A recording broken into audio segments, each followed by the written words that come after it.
But here's the thing about life. None of us wake up and say, today is the day I destroy my life. What we do is we kind of check out because it feels overwhelming.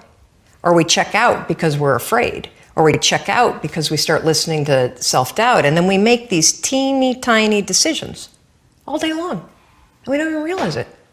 Decision to not get up on time, a decision to not eat the right thing, a decision to snap at your kids, a decision to not speak in a meeting, a decision to not look for a job, a decision to not deal with your finances, a decision to not call your parents, like whatever it is. All day long, these tiny decisions that take you so far off track.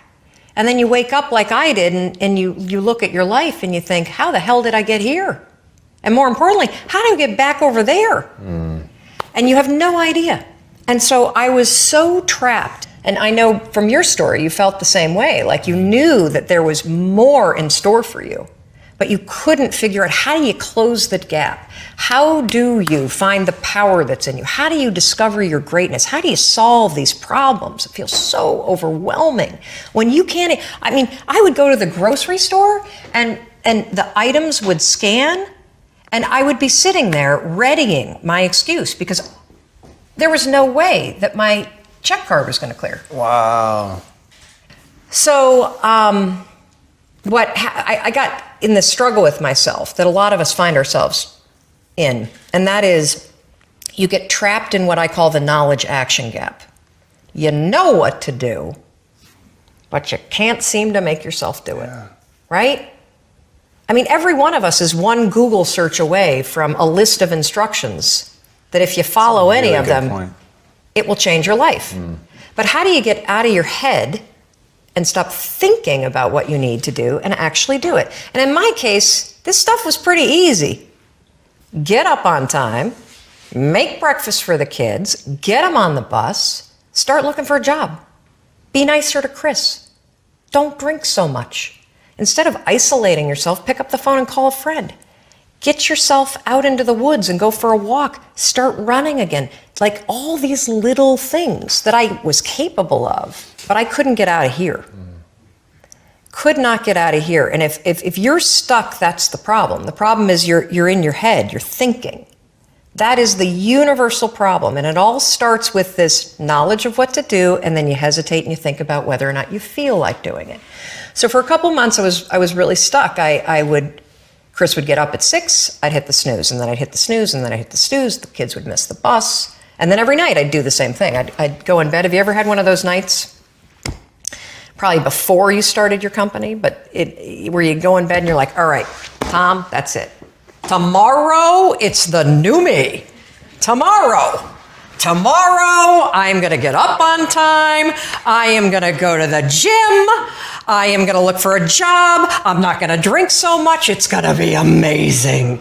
The new me, the future me. Woo! Let's do this, right? Then you go to bed and you wake up 7 hours later and you're like, I don't feel like the new me. It's the only, that's a stupid, see, motivation's garbage. It's never there when you need it. Ever. And so here's what happened to me, and thank you for wearing the NASA t-shirt. Of course. It's a really stupid story. It's a powerful story. So one night, Chris had gone to bed. I'd been struggling. We still had all the same problems. We still had a lien on the house, still facing bankruptcy, still fighting like crazy. I was still unemployed. They still hadn't figured out like the solution yet for the business. And I was about to turn off the TV, and there on the TV, there was this rocket launching, and I thought, oh my gosh, that is it. I am going to launch myself out of bed like a rocket ship, like NASA right here had launched me out of that bed. And I'm going to move so fast that I don't think. I'm going to beat my brain. Now, here's a really interesting point. I talk a lot about your instincts and inner wisdom. And we can get into this a little bit later, but a lot of us talk about the fact that you have a gut feeling. But what all this research that I've done for the book and all the speaking that I do, what I've discovered that's fascinating is actually when you set goals, when you have an intention on something that you want to change about your life, your brain helps you. What it does is it opens up a checklist, and then your brain goes to work trying to remind you. Yeah. of that intention that you set. And it's really important to develop the skill. And I say that word purposefully, the skill of knowing how to hear that inner wisdom and that intention kicking in and leaning into it quickly. So for me, my brain saying, that's it, right there, move as fast as a rocket, Mel.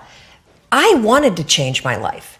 And I think most people that are miserable or that are really like dying to be great and dying to have more, we want to change. We want to live a better life. We want to create more for our families. We want to be happier.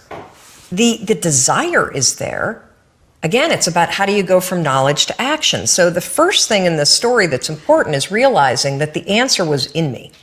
And my mind was telling me, pay attention. It could have also been the bourbon. I had a couple of Manhattans that night. But anyway, the next morning, the alarm goes off, and I pretended NASA was there.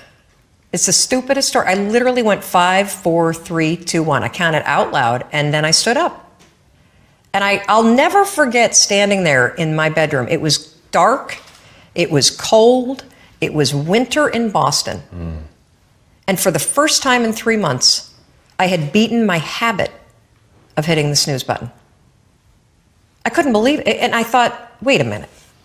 Counting backwards? That is the dumbest thing I've ever heard in my entire life. Well, the next morning I used it again and it worked. The next morning I used it again and it worked. The next morning I used it again and it worked. And then I started to notice something really interesting. There were moments all day long, just like that 5-second moment in bed, where I knew, knowledge, what I should do. And if I didn't move within 5 seconds, my brain would step in and talk me out of it. Every human being has a 5-second window. It might even be shorter for you.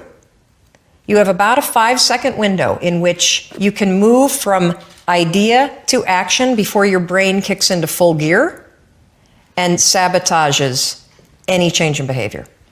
Because remember, your brain is wired to stop you from doing things that are uncomfortable or uncertain or scary. It's your job to learn how to move from those ideas that could change everything into acting on them.